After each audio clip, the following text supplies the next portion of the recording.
তো যেখানেই যাচ্ছেন সেখানেই শূন্য করে দিচ্ছেন। তো আমরা ভাবছি আমরা আর পশ্চিমবঙ্গে সিটই পাবো না। 294 মনে হচ্ছে এবার অভিষেক বন্দ্যোপাধ্যায়ের নেতৃত্বাধীন তৃণমূল কংগ্রেস পাবে। হ্যাঁ, এখন ওনার মানসিক অবস্থা ঠিক নেই। যেভাবে সতীদাহের বদলে পতিদাহ শুরু করেছেন, তারপরে এই যে মজার কথাগুলো বলে বেড়াচ্ছেন, 8-0 করে দেবো, 11-0 করে দেবো, 10-0 করে দেবো। আসলে শূন্য পেয়ে ওনাকেই নির্বাচনের পর ফিরতে হবে। আসলে শূন্য পেয়ে নির্বাচনের পর ওনাকেই ফিরতে হবে। একজন অতি বড় পলিটিশিয়ান, তিনিও কখনো বলতে পারেন না যে বিরোধী দলকে শূন্য করে দেবে প্রত্যেকটা জেলায়। এসব মূর্খের ভাষণে কোনো লাভ হবে না, সেই ভাষণের কোনো রিয়াকশনও হয় না। কি রিয়াকশন দেবো এই কথাগুলো? ধন্যবাদ সজলদা।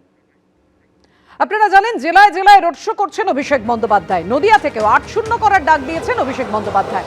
আগের বারে নির্বাচনে রানাঘাট আসনে জিততে পারেনি তৃণমূল, এবার 8-0 করতে হবে। চাপড়া রোড শো থেকে আর কি বলেছেন শুনুন। একটা বিধানসভা ছাড়া সব বিধানসভায় তৃণমূল জিতেছে।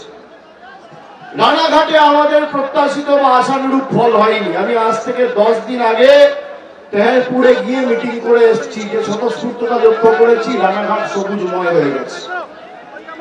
কৃষ্ণনগরকে এবার 8-0 তৃণমূলের পক্ষে করতে হবে। আর বাকি বিজেপিকে 50-এর নিচে নামানোর দায়িত্বটা আমাদের, তৃণমূল কংগ্রেসের সৈনিকদের যারা এখানে আছে। বারুইপুর, মুর্শিদাবাদ, বিভিন্ন জায়গায় জেলায় জেলায় রোড শো করছেন এভাবেই তৃণমূলের সর্বভারতীয় সাধারণ সম্পাদক অভিষেক বন্দ্যোপাধ্যায়। এবং জেলায় জেলায় বারুইপুর থেকে মুর্শিদাবাদ কার্যত বিরোধী শূন্য করার ডাক দিয়েছেন অভিষেক বন্দ্যোপাধ্যায়। এর আগে বহরমপুরেও তিনি বলেন, আজকে নদিয়াতেও 8-0 করার ডাক দিলেন অভিষেক বন্দ্যোপাধ্যায়। সিঙ্গুরে দাঁড়িয়ে প্রধানমন্ত্রী নরেন্দ্র মোদী বাংলার সংস্কৃতির প্রতি বার্তা দিয়ে বলেন, বাংলা ভাষা ও সাহিত্য অত্যন্ত সমৃদ্ধ।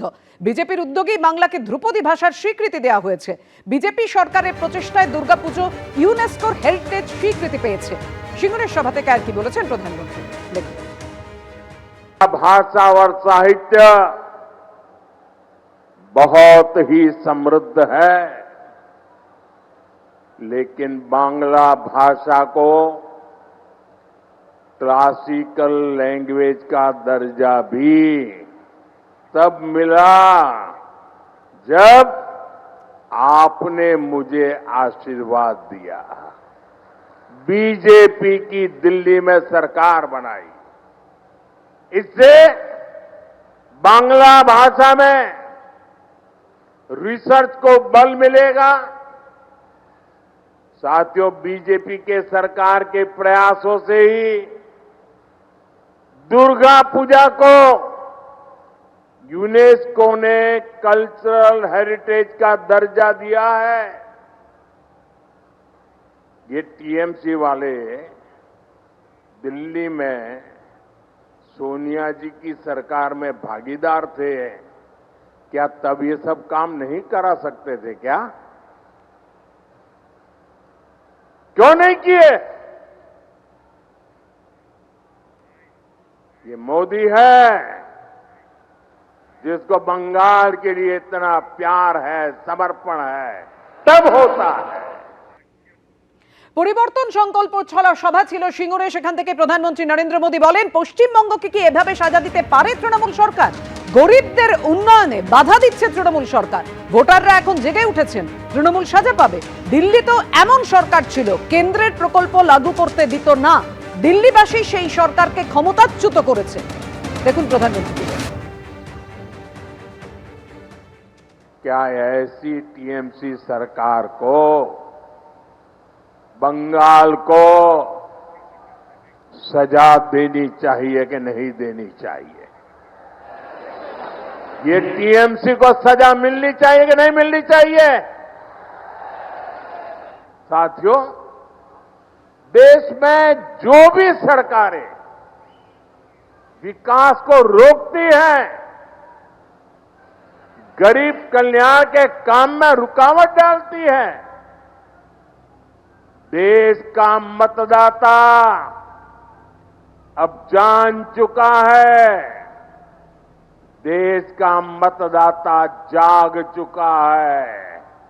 ये रुकावट डालने वाले हर किसी को लगातार सजा मिलती रही है।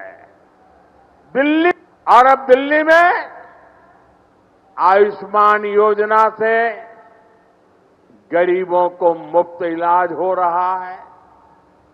साथियों, बंगाल की जनता ठान चुकी है।